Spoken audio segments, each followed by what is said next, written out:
So I'm doing this on election day, as they say, but this will be coming out after. So who knows? Who knows what happened? I don't know at all at the moment. But as always, I'm sure last night will have been either very dramatic, undramatic, or just nothing very much happened at all. Like I say, in terms of local elections, there tends to be no in between, shall we say. So, what are the big talking points that people really are voting on today? Well, like most people, as we've said before, local issues matter far more in local elections than sort of national issues tend to do. And one of the big local issues that a lot of people have been talking about for quite some time are transport issues. Having good transport infrastructure and transport networks is a massive boon to an economy. So investing in these networks, both bus and rail, are again fantastic opportunities for local councils to get involved as well as national governments. But again, this currently being the top issue that most people are voting for by the looks of it, again, is almost certainly going to be an interesting issue to watch as we go further on, because a lot of people are talking about localizing their bus networks, which essentially means they want to nationalize, well, localize in this case, their bus networks and take back control from much of the businesses that bought those franchises. Because again, turns out, just like the rail networks that we sold off and have proven quite to work out quite badly, this has resulted in less services, more expensive fares. It just hasn't worked out very well. So, before we jump into today's article, please do remember to hit the like, share and subscribe button. And of course, down below there is a link to my Patreon page, as well as a one-off donation link called Buy Me a Coffee, where you can, well, buy me a coffee. And thank you to all those people that do support me that way. So this comes from the Yorkshire Bylines.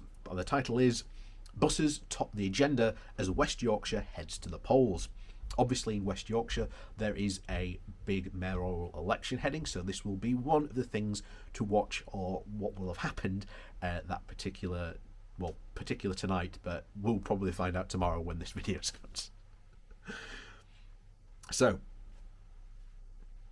bringing our buses into public control has been a key issue in the race to elect West Yorkshire's first mayor, with coverage in the BBC election debate and many identifying it as a top priority.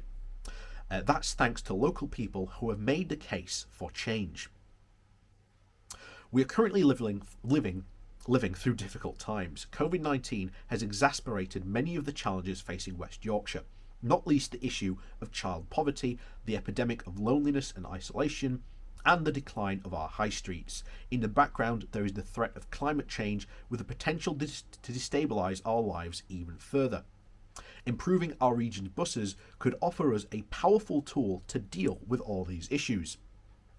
Transport costs are the biggest burden on most of our households. Making buses more affordable could therefore help lift local people out of poverty. Public controlled buses have also a key role to play in helping local business recover as well.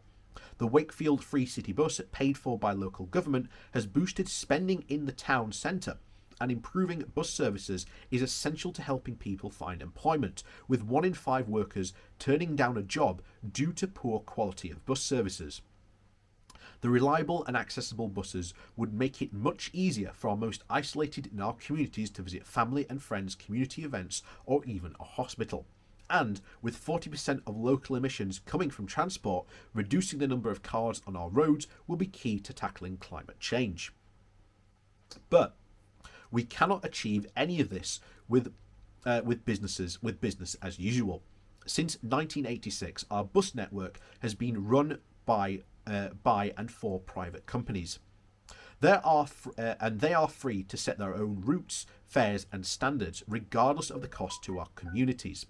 As a result, passenger journeys in West Yorkshire have crashed to 40% of the level before the deregulation, and it's even worse than in Manchester.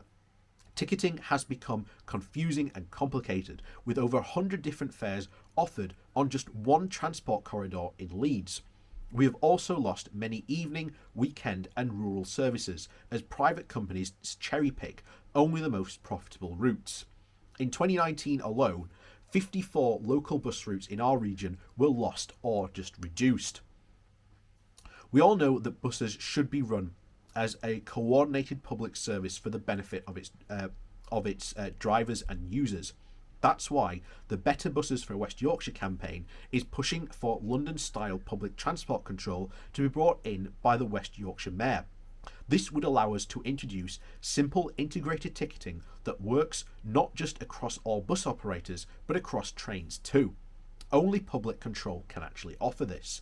It would also enable us to expand the network, with the Mayor using fares from the most profitable routes to cross-subsidise evening, weekend and rural services. Finally, we will be able to introduce affordable ticketing, like the London's £1.50 hopper fare, so that everyone can get around cheaply.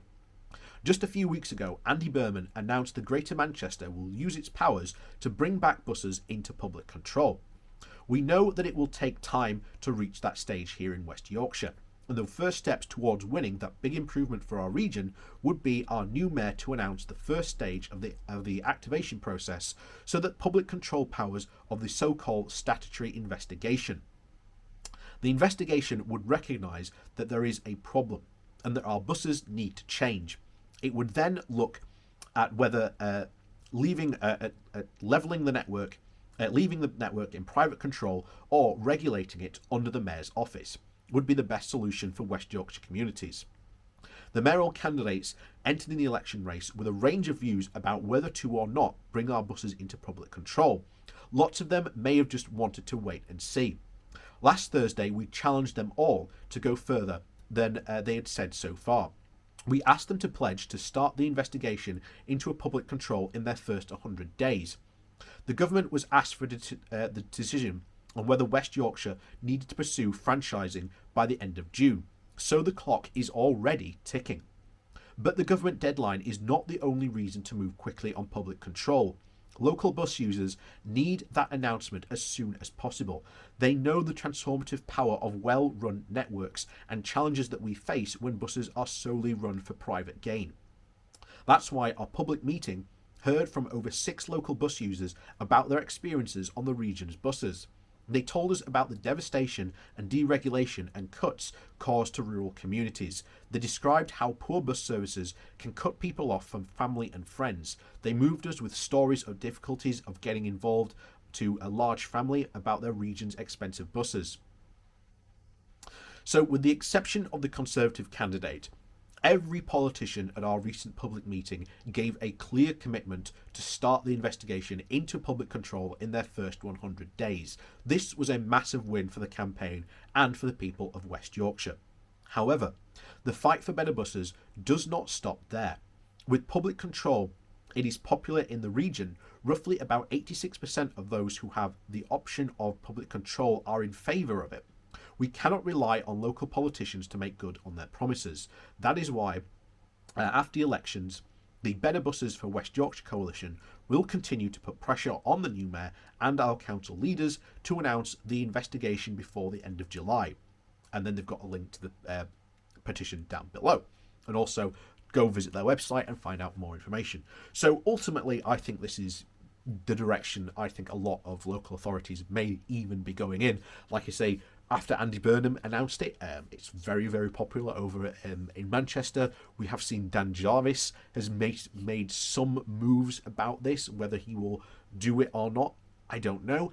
I think it's probably going to go in that direction. I think Dan Jarvis is waiting to see, especially what happens in Manchester, and of course, especially in West Yorkshire as well, to see how that works out. Because just like there, if the Better Buses campaign can put pressure on Dan Jarvis, then I think this is something that will happen. And like I say, better transport benefits all local, not only just the local economies, but then builds out to the national economies as well. And like I say, 1 in 6 people there turned down a job because of the bad transport links? You know, that's almost an instant vote winner. You know, I don't see why the Conservative again turned it down, although he's a Conservative, and like I say, they don't like the word nationalisation, which is pretty much almost what they want to do. But like I say, we can sort of beat that by saying, oh, it's not a nationalisation, it's a localisation. And I think that is a far, far better way to sell it than that. So, like I say, hopefully we've had some good news, bad news, who knows what news we've had on regarding local elections, but I'm sure we will be talking about it pretty soon. So, as always, thank you for watching. Please do remember to hit that like, share and subscribe button, and of course down below there is a link to my Patreon page as well as a one-off donation link called Buy Me a Coffee, where you can, well, buy me a coffee. And as always, thank you very much for watching, and we'll see you all next time.